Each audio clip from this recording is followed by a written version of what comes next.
We have to wait for the time. You can see the great privilege we have now. We just walk into the ready-made promise where some people are longing for. So it's a promise, and that's the reason for salvation.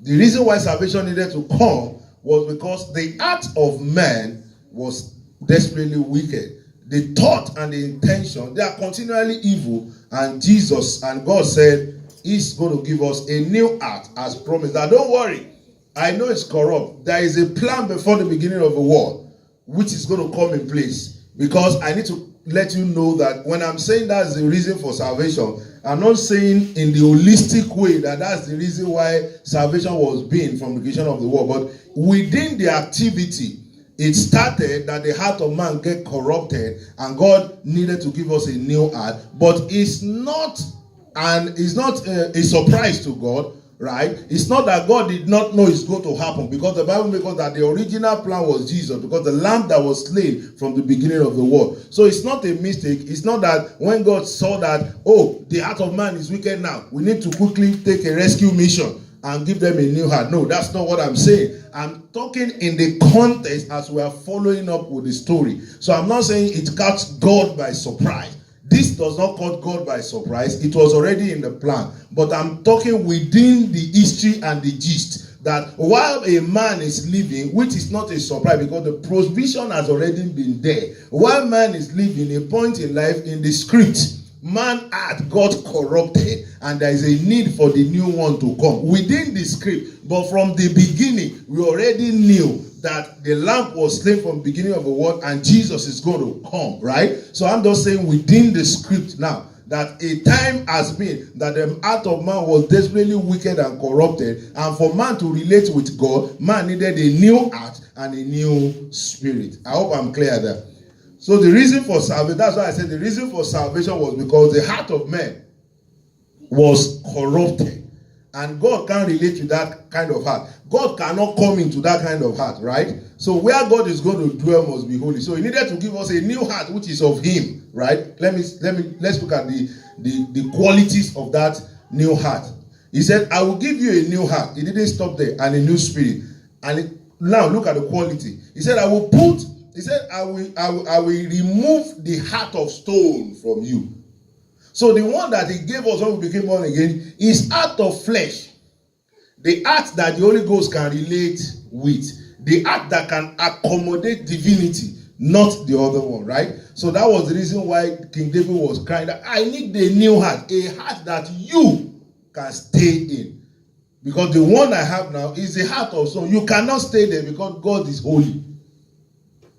So we make progress now. We have established that the reason for salvation, and also Matthew chapter 5 verse 8 emphasize the fact that the only access, this is buttressing what I've just said, that the access to God is a pure heart, which is the heart of flesh we have talked about. So a pure heart is an access to God. What we are trying to say by saying a pure heart is an access to God is that the heart that can accommodate divinity, the heart that can accommodate God, the heart that God can get connected with, relate with, or dwell with, must be a pure heart. What is a pure heart? We can say a pure heart is also a heart of flesh, as we have seen in Ezekiel 36:26. So Matthew chapter 5 verse 8 is saying, blessed are the pure in heart, for they shall see God. Right? So the pure heart is an access to God, and a pure heart, we are not talking about works of flesh. That is, we are not talking about a man that tries to make his way clean. A man that tries to, because the Bible said all our righteousness is like a filthy rats. As you are trying to be holy, even what you are doing is a sin. So I'm not talking about the works of the flesh, that a man that tries to clean his heart, because if you don't curse, they curse you. And by the time they curse you, you squeeze your face. You're already in sin. You don't need to react. You understand what I'm saying? That you have reacted to what they have said. Because even Jesus said when they slap you, turn the second one. So when you turn it and you squeeze your face like this, the man cannot slap it again, because you know that maybe he wants my offense to be full, so that he can just kill me. He's not going to be slapped. You understand? So he's not talking about the works of the flesh. Pure heart is not talking about how you have tried to clean your heart, but the pure heart is actually talking about the new heart that God is going to give a man, which is the heart of flesh, right? This is where righteousness prevails over works. We can't get it right by our own self. When they said a man pure, you can't be pure by yourself. There is no way. You live every day, you think, you talk, you react. No, there is no way you can meet that standard. And that's why I say, if God wants to look at sin, who will stand? All our righteousness is like a filthy rags, except that which is of God himself. It is only God that can meet his own standard. And that's why he has given that to us, that I will give you what will help you to meet my standard, so that we're not going to have issues in relationship. So Matthew 5:8 says, blessed are the pure in heart. Can you see? Blessed. That is, he gave us as a blessing. Blessed are the pure in heart, for they shall see God. So the access to God is a pure heart, and that pure heart is a heart of flesh, which we receive in salvation. I need to be making that clarification. We can only receive a pure heart, that heart of flesh that can accommodate God, that God can walk with, that God can connect with and relate with. We get it in salvation through Jesus Christ. That is, we cannot do it by ourselves. We cannot meet up the standard by ourselves. So I made progress here also. Seeking God is also in our heart. We seek God with our heart. Psalm 119 verse 2. Blessed are those who keep his testimony, who seek him with their whole heart. We seek God with our heart. We relate with God with our heart. We connect with God with our heart. Our heart is what God checks. And for you, I believe that it's not strange to you, because we have taught here and emphasized and established that God is spirit. That's the reason why what God connects with is the heart. Remember that we said at the beginning of this session now that God dwells in the heart of man. I use about 4 slides. Explain that Christ is in you, God is in you, the Spirit of God is in you. And where your part of the body where God lives is in the heart, right? You can begin to reason, why is it that God is so much concerned and connected to the heart? It's because where God sees that is comfortable for him, that he has prepared for himself in Christ. Because remember, I said when you became born again, you don't only receive the Spirit, you receive a new heart by scripture standard. He said, I will give to them a new heart and a new spirit. And King David also helped us, because when King David was asking for salvation, which is a promise, as a temporary prayer, he didn't ask for create the right spirit. He said, create in me a new heart and renew the right spirit. So King David has a foreknowledge that it is these two that will come together. And God, through prophet Ezekiel, said, I will give you a new heart and a new spirit. Emphasizing the fact that God needed to create by himself where he wants to dwell in us. So when a man became born again, he gave him a new heart and a new spirit. The heart is where the spirit is going to dwell. Can you see that God, when God is dealing with us, he did it all solemnly. It's not like he did wrong, go and settle that one yourself. It's total. Salvation is total. Where God is going to do it, he prepared it by himself. So he give us the new heart and he give us a new spirit. So Psalm 119 verse 2 established the fact that when we now want to seek God, we want to relate with God. Seeking, what I mean here is, I need to also make some little clarification, because some of these things, because of what we understand before about them, we need to be making clarification. Seeking God is in the heart, that I mean is, because we are not looking for him everywhere. What we mean by seeking God, I use that as relating with God, connecting with God. That's what I mean by that. I'm not saying seeking God like I'm looking for the face of God. God is not, he has not gone anywhere. He's not away from us. He's not disconnected from us, because he lives in us. We are in him, right? So seeking God does not mean I want to seek God. I'm looking. No, it's just like I want to connect with God. I want to relate with God. I want to discuss with God. I want to hear from God, right? Because you are every time with him, but you can want to relate, you want to discuss, you want to hear from him. That's what I mean by seeking God. So blessed are those who keep his testimony, who seek him with their whole heart. So in your heart, you seek God in your heart. So whenever I want to relate with God, you don't relate with God in your flesh. You don't relate with God in your soul. You relate with God in your heart. That's the emphasis that I'm trying to bring out. That we seek God in our heart. That's it. As believer, we have Christ in us. We have God in us. God dwells in our heart. And that heart is a prepared heart for himself. That suits his purpose. It's not the old heart. It's a new heart that can comfortably accommodate divinity. And inside that heart is where we seek God. That's what I'm trying to say. I just like to put it together from where I started. That we emphasize that God lives in the heart. We emphasize that God gives us a new heart and a new spirit. And the purpose of that is that the heart is where spirit dwells in us. And for God to dwell in our heart, He needed to give a heart that is suitable to accommodate His spirit. And where God dwells in our heart, where the Spirit of God dwells in us is the heart. And I made progress by saying that heart is where we seek God, right? We seek God with our heart. We don't seek God with our brain. We don't seek God with our soul. We don't seek God with our flesh. We seek God with our heart. And I quickly make a little clarification there, that when I'm saying seeking God, we are not looking for Him everywhere. What we mean is relate with God, listen to God, discuss with God, because God is not far from us. It's good for us to look that, because when they say seek God, it runs on us like, oh, we need to look for God, and that's why people need to go everywhere, do all manner of things like this. No, it's not far away from us. It's right in us. So we make progress. Also, Jeremiah 29:30 said, "You will seek me and find me when you seek me with all your heart." This is also still emphasizing the fact that it is in the heart. These words, when we read it in those days, it looks like, oh, we have a lot of job to do.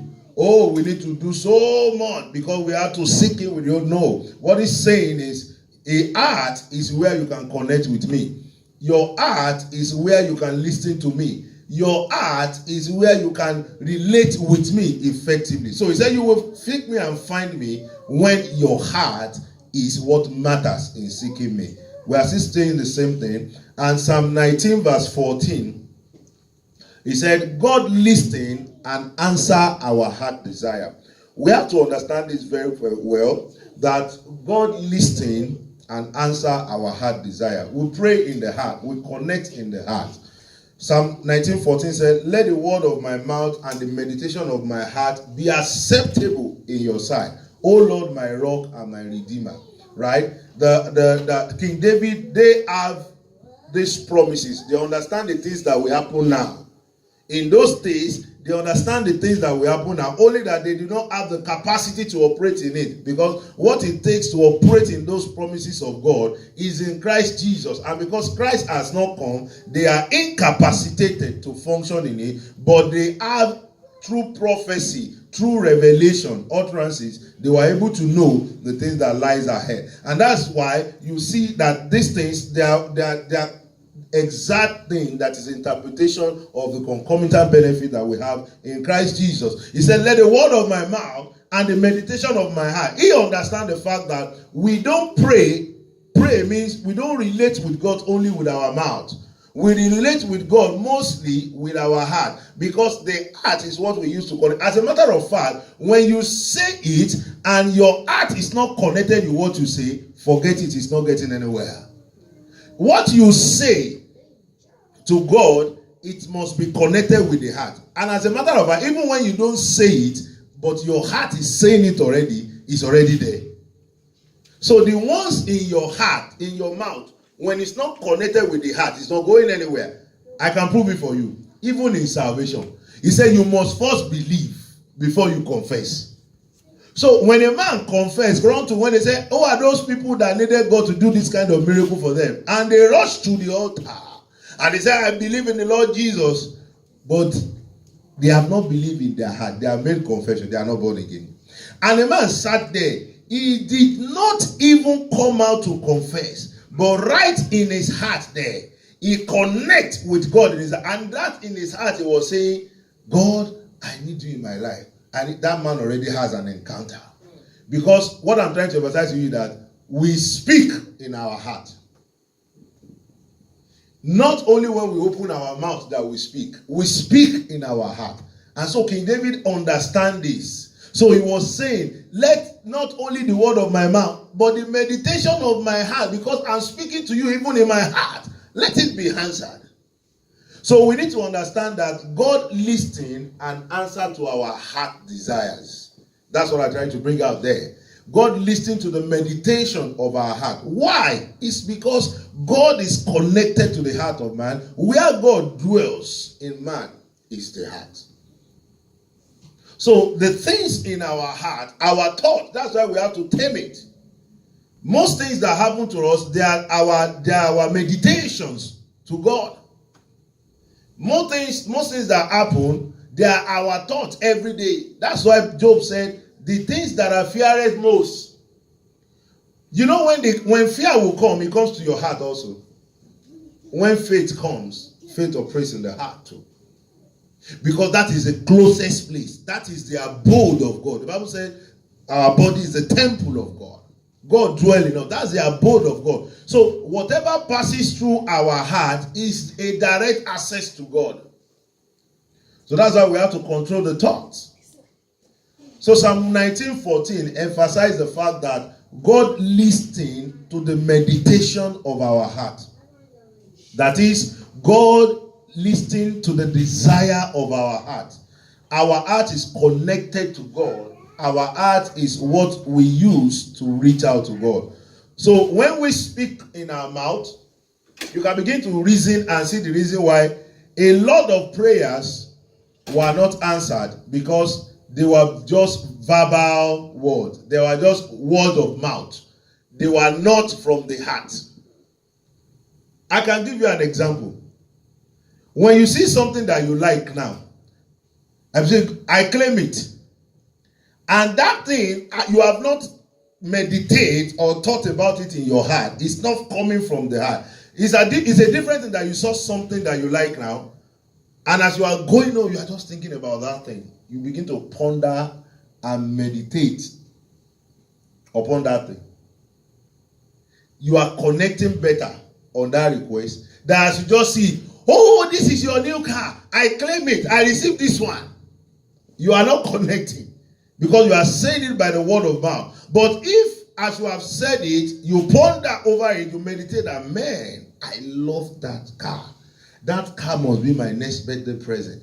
That car, I must get that car before next week. I must get that car before next year. You begin to ponder and meditate on it. You are connecting. Because our heart is what we use to connect. And you can bear witness that a lot of things you have been thinking about, you have not tell any man, not to talk of say it to your pastor, not to pray it as prayer, but you just discover that it happens. It's because right in your heart, you are connecting that thing. So when they say confess, it's because they want you to confess repeatedly. Probably to go to your subconsciousness to meditate and connect with it. But when your heart is already connected, diverging such meditation unto God directly, God listened and even answered that. So King David has an understanding of this. And so he said, let the word of my mouth and also the meditation of my heart, let it be accepted, because he knows that God looks at the heart. God checks the heart. God assesses the heart.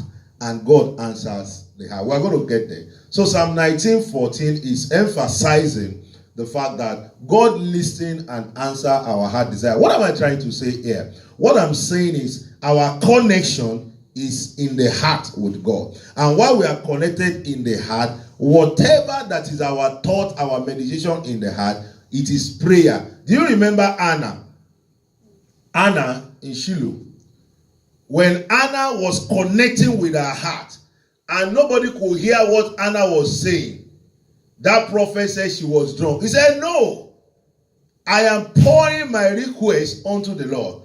So what Anna was doing that time was, Anna was connecting in the heart, even though it was in the altar of God. You know, in those days, you need to go to the temple to relate with God, because then God is not living permanently. You know, that was why Jesus was telling that woman that the time is come, and that time has now come now, that we will no longer seek God in mountains or in the temples, but we will relate with him in spirit and in truth. But in that time of Hannah, this scripture is not there. So Anna needed to go to the temple before he can connect with God, right? But still, even then, it is the heart that will connect with the God on that temple.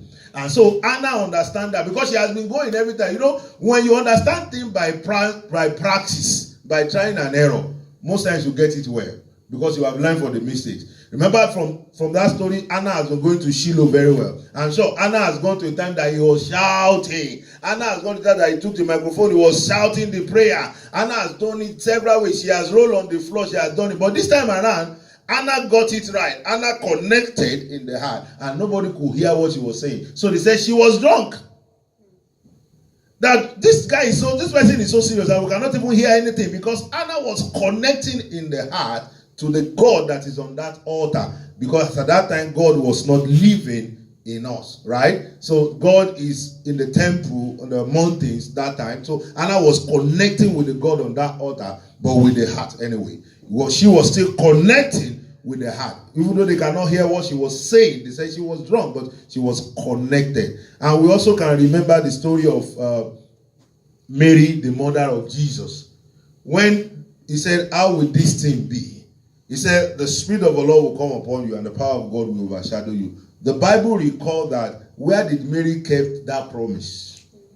In her heart. Why did the Spirit of God and the power of God needed to come upon her? As at that time, Christ has not died, so we don't have God and his power permanently in any man. He needed to come. Can you see why David was asking now? So when Anna received the promise by revelation, Anna knew that I cannot keep the promise in my head. I cannot keep it in my soul. I have to keep it in my heart, because the heart is what is connected to God. So Anna kept the promise in the heart with the readiness of God to come upon her to incubate that promise and make it happen. The only difference we have between then and now is that God is not coming to incubate it. God is dwelling permanently here. So your own is to bring the promises and add it to the God already living that can never depart, to incubate it for you. But in those days, Mary needed to keep it there, awaiting the overshadow. So that's why the angel said, the Spirit of the Lord is going to come upon you and the power of God will overshadow you, so that promise incubated will come into reality. But today, we have that Spirit of God, that power of God. It doesn't need to come and overshadow again. It lives permanently here. Right? That's the difference. But in this same vein, the promises, we put it in the heart for God to activate so that it can come to reality. All I am saying is that God answers the desire of our heart. God listens to meditation of our heart. As a matter of fact, God connects with our heart. And I re-emphasize that even when you say it and what you are saying is not connected from the heart, it will not go anywhere. Meanwhile, when you don't say it, but you have already said it in your heart, it even passes. Because in the heart is where we connect with God. So the heart is what connects us with God. The heart is where God dwells, and the heart is where God will check. Let's make good progress. So this is also emphasizing the same thing. Psalm 37:4. He said, God answers our thoughts. I learned this a couple of years ago, and it's really working. And that's the reason why some of my sons, they said I'm a strange pastor. Because when you come to my house, apart from the fact that the title or what you have known, you will not know you are living in a pastor's house. We don't do crusade in my house. My neighbor doesn't know when I'm praying. As a matter of fact, maybe sometimes because of closeness, my wife will know I'm praying. But you can't live in my house and know when I pray, right? As a matter of fact, you'll be surprised that is this man a pastor? Because there is no time you came to wake up and say, let's do some vigil, man. Let's fight some enemy. I know better. Right? So because in our thought, we connect. But one thing you can notice about me, if you know me very well, you know I'm always lost in thought. When you are talking to me, I don't hear what you are saying. Sometimes you say, eh? I say, okay, he didn't hear what we are saying, though. Because I'm constantly connected. When I'm driving at times, I turn back 3 times in a singular junction. Because I will forget to turn, because I'm constantly connected, I'm constantly receiving or diverging or connecting. But you won't see me like I'm dedicating the time that we need to pray, that the next neighbor say, that man is chanting something, you know. I'm not saying it's not good, but there is a level you get to by knowledge that you know how to connect and you know how to relate with him. After all, we are connected 24/7, right? Yeah, so it's not that we need to seek the face of God like I explained earlier. So God answers our thought, because in thought we can begin to relate with God. As you are driving, as you are looking, as you are reading and all that, in thought you are relating. God is saying, no, you can't do that. This is what you do. Oh, but God, let me do this. This is what you do. That's relationship. You are connecting. That is prayer. That is communication. You are saying, God, this is, oh no, I want to go tomorrow. God said, no, you are going to go next tomorrow. That's prayer. That's connection, because God answers our thought. When you live in the consciousness of the fact that the God that I'm relating with dwells in me, so right in your heart, in your thought, you begin to relate with him. God said, no, you cannot go. You can't do that. So God, I want to do it, because you said, no, that is not enough an excuse. As you are driving, that's prayer. That's communication, right? It's not only when you say, Pastor, can I get the key to the sanctuary? I want to have a quiet time with God. I'm not saying that is not good, if that is still your level, right? Some people needed to go away from all distraction so that you can connect. But what I'm saying is, it's not on the altar. As you collect the key from Pastor, you and God were the one that collect the key. So you and God came in to a quiet place. Yes, I understand that. You are not coming to meet him. No, he came with you. So as you collect key, what you just need that I'm not used to connecting in the public. I needed a reserved place. But please note, as you are coming to that reserved place, you and God came together. It's not that you have come to meet him in that reserved place. So there is nothing bad in going to a reserved place. There is nothing bad in having your particular time of prayer.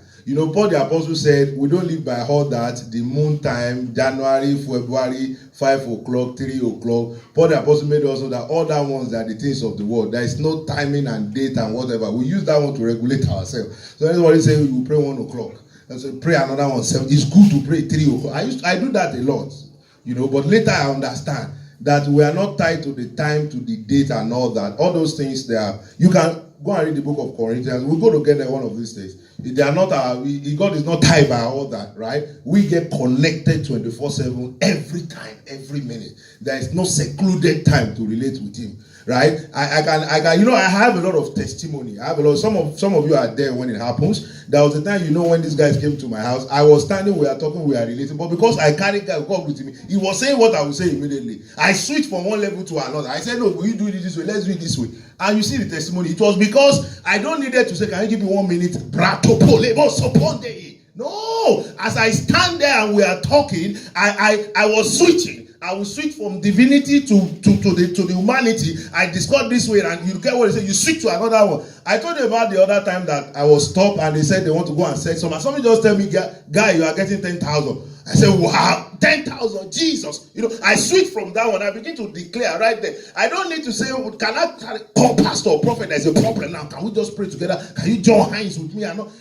Those ones are growing levels. But when a man discovers that I carry that God within me, you can just switch here and switch here. It's like you are pressing button. So, okay, this is no more natural. Let's switch to divinity. Then you begin to speak at that level. You switch back to this one. You speak at that level. So, naturally, people think you do things naturally. But there is a way you are switch and switch and switch and switch and maneuver your way out. Do you understand what I'm saying? So, when we understand this, because there are times you will not have time to quickly run to the mountain. There are times the thing needs to happen right there and there. There will not be time that you need to call somebody to join you in prayer. It needs to happen right there and there. And the only way you can operate that level is when you are conscious of who you are, who is in you, what you have, and your position in Christ Jesus. So to people around you, they will think you are living a normal life. At the point, they will even think you are living a careless life. And because when a man operates at that level, he begin to look careless to people. But they actually did not know. It's not that it's careless. It's switching. It's not careless. It's switching. Because they didn't see him when he said, can we do 3-day vigil together? That's an issue. Right there and there, he uses knowledge and acknowledgement. If he needed to declare, he declares. If he needed to address, he addresses. And he gets set to them. We don't have time to go and do special arrangement because everything is under the control of the one that is in us. So when I, Victor, I am incapacitated, I switch to the Christ in me to do that. And when it's done, I say, thank you. I switch back to Victor and I'm going right there in a second. So because I only need to go and hold meeting with him, the one that is in. That's why Jesus said, a time is coming. We won't need to go to mountain. We won't need to go to synagogue. But we go to worship him where? In spirit and in truth. Only the day that a man discovered that divinity is warehoused in this humanity, that's when a man will begin to live in the full stature of who he or she is in Christ Jesus. So I just digress a little. Psalm 37:4 says, God answers our thought. That is, we relate with him in our thought. He said, delight yourself in the Lord, and he will give you the desire of your heart. Emphasis, he gives the desires of our heart. That is, what God gives us is not only prayer that we say. And as a matter of fact, I said something to you the other time that if you say a lot of things and those things are not said in your heart, it's just babbling. No result is coming. And if you don't say a lot of things, but right in your heart, you are meditating and connecting with God with it, you get answers. If you are close to men of God, you discover that as they begin to grow and know God very well, all those big men of God, you see that it's easier for them to do. And when you want to operate at that their level, you know what they tell you? So that you don't think it's cheap. They say you need to pay your dues too. So you can still start going to the bush. You can still start going to the mountain. You can still start doing 40 days prayer. We paid our dues before we got here. They want us to go that way too. But thanks be to light that let us know that it's not that due that took them there. It took them a long time to understand it. So if you understand it today, you jump to that level. Did you get it now? There is one of my books that I wrote and I was talking about spirituality. Spirituality is nothing mystery. Spirituality is knowledge of the spiritual. The more you know about the spiritual world, the more you operate in it. It's not anything mystery. Because they tell you, spirituality is something. No. Spirituality is just simply the knowledge of the spiritual. The more you know about it, the more it works. And there are two ways to operate in that way. You operate by knowledge or you operate by experience. When you operate by experience, you commit a lot of blunders on the way because it was trying and error. It can take you 60 years to get to that level of switching and switching. But when you get it by knowledge, you can just attend the conference.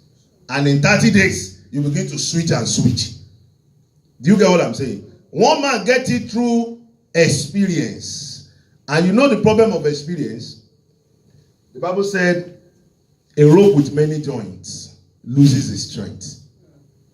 Because you will have been battered on trying and error, battered. Before you got the gist, before we got here to become an apostle. It was not really an easy journey, really, because there is a lot of baffled. But if you got